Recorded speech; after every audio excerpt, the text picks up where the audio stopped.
can't get a director to direct the movie, so maybe we'll just direct it ourselves, and we'll try to do it real low budget. And once we did that, it became a reality, and all of a sudden it just, you know, it all just sort of took off on us, and we were in the director's seat, and it was like we felt like we were committing fraud because we didn't know what we were doing, and nobody fired us, so you know, it all sort of worked out. Some of the jokes, I mean, I'm sure you couldn't believe they even got through the studios.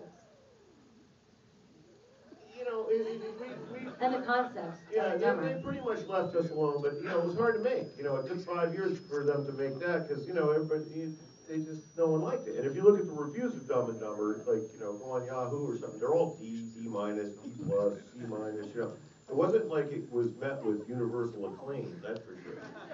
I'm gonna throw it out to the audience quickly. Just last question. It seems like you always have two guys, and you always have the duo. Do they represent you two at all? No. It's easier to have two guys because they can joke up, you know, with each other, and they give them something to talk to, and we relate better to two guys. But maybe the movie that we did called Stuck on You was a little bit more autobiographical than the others. And maybe Dumb and Dumber. But actually, Outside Providence was probably closer to the kids and guys we grew up with. That was more, you know, that was closer to life. You know, everything else. Yeah, you just kind of, you know, you make stuff up. All right, so let's open it up to the audience. Anyone have any questions? Just scream it out. Okay, we're gonna run. Thank you. Tweet it or something. What? How did you get Jim Carrey for Dumb and Dumber? I mean, he was like a ridiculously big deal at the time, right? No, he wasn't. Actually, when we got him, he was the white guy on In Living Color. That's all we knew.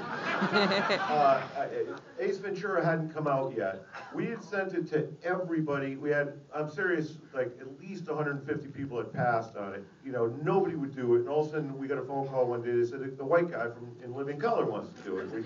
Great, you know, it will take him. You know, I knew nothing more than I just want to make a movie. It could have been anyone.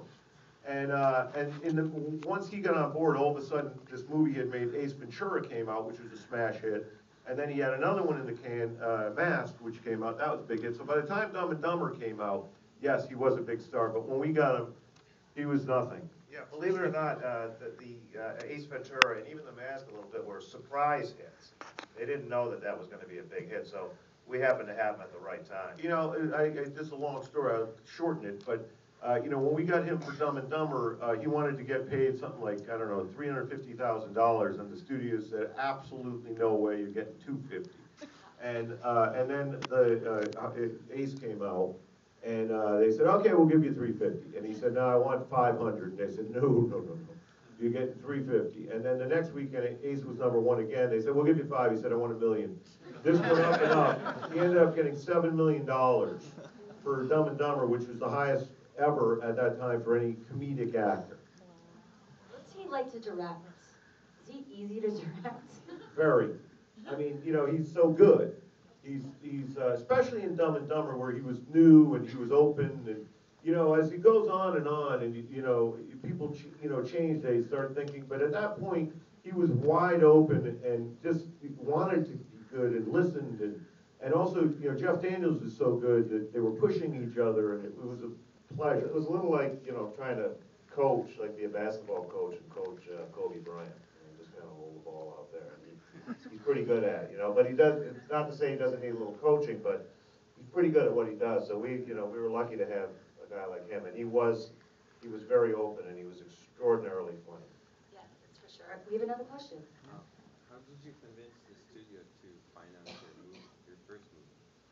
Well, our agent, how did we convince the studio to finance Dumb and Dumber? That was our first movie. Well, what happened was, we had written the script, we really liked it, no one else liked it. Finally, our agent gave us the advice. He said, just tell everyone you're making it, because we couldn't get anybody to even read it at some point. And he said, tell everyone you're making it. And the theory is, you know, if you give people a script, say, hey, I want to get this made, help me out, they're thinking, that's never going to go. But if you say it's getting made, then they're like, okay, I'll look at it. They don't want to miss the boat if it's a great project. And all of a sudden, people started getting interested. And when we got people interested, then we were able to raise financing. I think we first raised like $100 grand from some guys in Washington, D.C.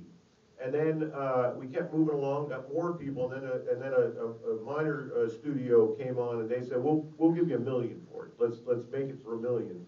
And then by the time Jim Carrey, all that, and ultimately it ended up being a $16 million movie. That was the budget.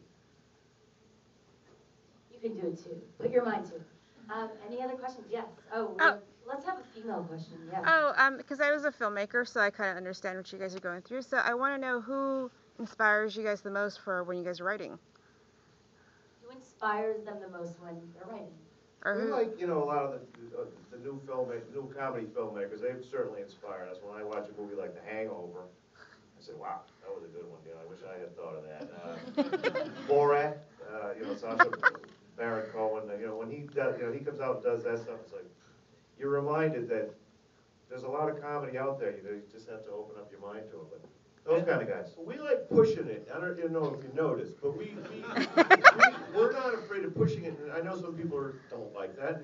That's why we're like, we don't get the great reviews for one thing. But we enjoy that. It is what we like to do. It cracks us up. And so guys like Borat or Bruno, those are the things that I find particularly funny because that guy's just, I can't believe how brave he is and how far he'll push it. That's just what appeals to him. To put your ass in Eminem's face next time. You did that at the VMAs, or at, yes.